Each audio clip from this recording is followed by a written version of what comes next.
임기 3년을 남기고 레임덕에 빠질 수 있다는 전망이 나왔던 박근혜 대통령이 어느 정도 숨을 돌릴 수 있을 것 같습니다. 사상 초유의 정당 해산 결정이 대통령에게는 지지율 하락을 막아주는 일종의 방패막이가 됐다는 여론조사 결과가 나왔습니다. 노주민 PD와 함께 좀 더 구체적으로 살펴보겠습니다. 안녕하십니까? 안녕하십니까? 예. 취임 이래 최악의 수준을 기록했던 박근혜 대통령 지지율이었는데요. 조금 반등한다는 조사가 나왔어요. 네, 그렇습니다. 이른바 정윤회 논란이 불거진 이후 지지율이 30%대까지 떨어졌는데요. 지난주 통합진보당에 대한 해산 심판 선고가 하락세에 제동을 걸었다는 분석이 나왔습니다.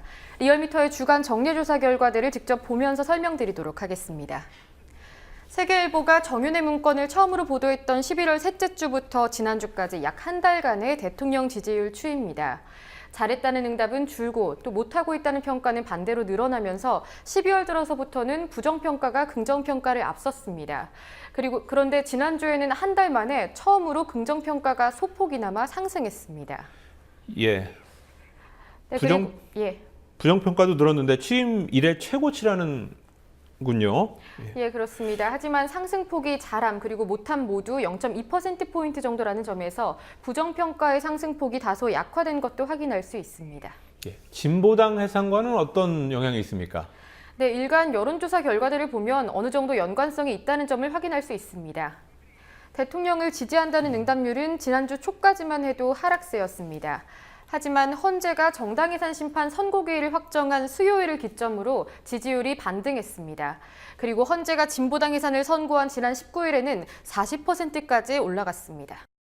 예, 응답자별 특성에 따라서 차이가 있었다고 하는데요. 네, 지역별 그리고 연령별로 조금씩 차이가 있었습니다. 우선 지역별 지지율을 비교해 보겠습니다. 네, 대구, 경북, 그리고 경기 지역에서 큰 폭으로 상승한 것을 확인할 수 있습니다. 서울의 경우에도 소폭 상승했고요. 반면에 대전, 충청, 부산, 경남, 광주, 전라 등 세 지역에서는 지지율이 오히려 하락했습니다. 그리고 야성이 강한 광주, 전라보다도 부산, 경남과 대전, 충청의 경우가 하락폭이 더 컸습니다. 예, 그럼 연령별 결과도 계속 보겠습니다. 네, 19세에서 29세까지의 경우를 제외하고는 전 연령대가 다 상승했습니다. 특히 50대의 경우에는 10%포인트 이상 상승했고요. 60대 이상은 원래도 60%대로 굉장히 높았는데 지난주 들어서 71.5%까지 상승했습니다. 예, 이런 가운데 경찰이 국가보안법 위반과 관련된 수사에 나서고 있다는 소식이 있었어요. 네, 경찰이 오늘 수사관 100여 명을 동원해서 국보법 위반 혐의에 관한 압수수색을 벌였습니다. 우선 코리아연대라는 시민단체가 북측 주장에 동조하는 내용의 이적 문건을 제작하고 또 배포했다는 혐의로 국가보안법 위반 혐의가 적용됐습니다. 오늘 아침부터 서울시 마포구에 위치한 이 단체 사무실과 단체에 소속된 시민들의 주거지 등 5곳을 압수수색했습니다.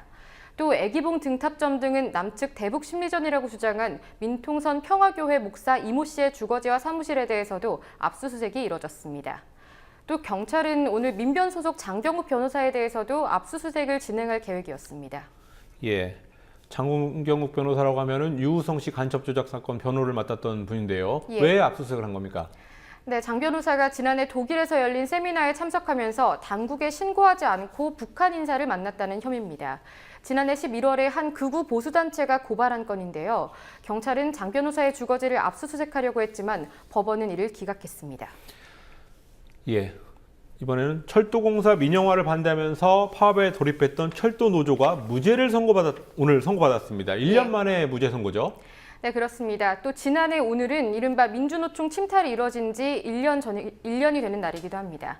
김영환 전 철도노조 위원장을 비롯한 4명의 간부들은 지난해 8,600여 명이 동참한 파업을 이끌었다는 이유로 기소됐습니다.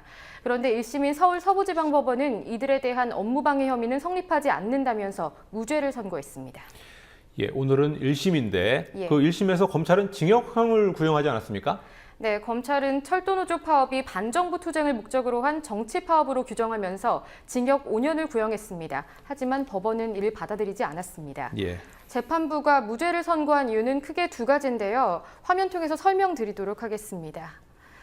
네, 우선 첫 번째로는 정당하지 않은 파업을 했다고 해도 업무방해죄가 성립하는 것이 아니라 전후 사정과 경위에 비춰서 사용자가 예측할 수 없는 시기, 그러니까 미리 예고를 한 경우라면 업무방해죄가 성립하지 않는다고 판단했습니다.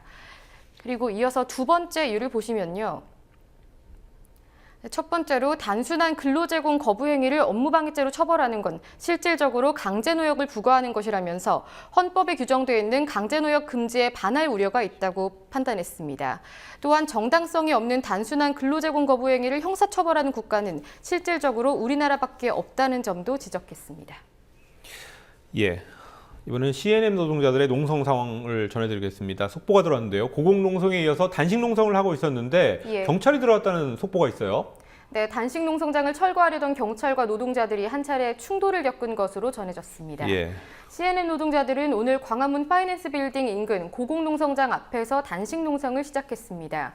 그런데 조금 전인 5시 10분쯤 바닥에 냉기를 피하기 위해서 파레트로 불리는 화물 운반대를 깔자 인근에 있던 경찰이 철거를 강행한 겁니다. 예. 약 20분간의 충돌 끝에 한 노동자가 경찰 병력에 깔려서 병원에 이송된 상태입니다.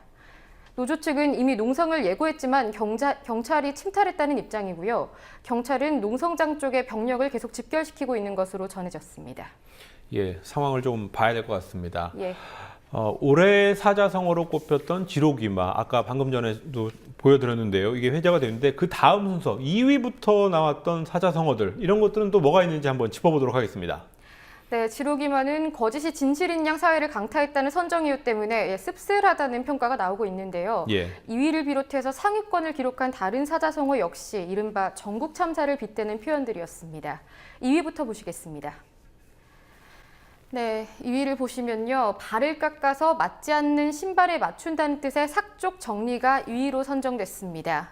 많은 정책이 합리성을 무시하고 억지로 꿰맞추듯 시행된다는 점, 그리고 원칙 부재의 사회를 가장 잘 반영했다는 점에서 2위로 선정됐습니다. 네, 이어서 3, 4위로는 세월호 참사에 대한 슬픔과 안타까움을 담은 사자성어들이 선택됐습니다. 3위는 지통제심, 지극히 마음이 아픈데 날은 저물고 갈 길은 없다, 즉 시간이 부족하다는 성어고요. 4위는 상처받고 처참한 상황에 대한 안타까움을 담은 참불인도가 선정됐습니다. 교수들은 세월호 사건이 아픔으로 남았고 또 이 참사로 인한 사회의 정비가 필요하다는 것을 이유로 꼽았습니다. 또 한 가지 이유를 더 소개해드리자면 주된 선정 이유는 아니지만 김재훈 대구대 교수의 경우에는 현 정부의 경제정책 실패를 언급하기도 했습니다. 예, 경제정책 실패 어떤 부분을 얘기하는 겁니까? 네, 김 교수의 선정 이유를 그대로 전해드리자면 거짓 공약으로 기초연금 인상이 거부됨으로써 노후가 막막해진 노년층, 그리고 연금제도 개편으로 사보험 시장으로 내몰린 공무원 등 한국 사회 곳곳에서 겪고 있는 참혹하고 비극적인 현실이라는 겁니다. 예, 이상으로 뉴스 리뷰를 오늘 마치겠습니다. 수고하셨습니다. 예.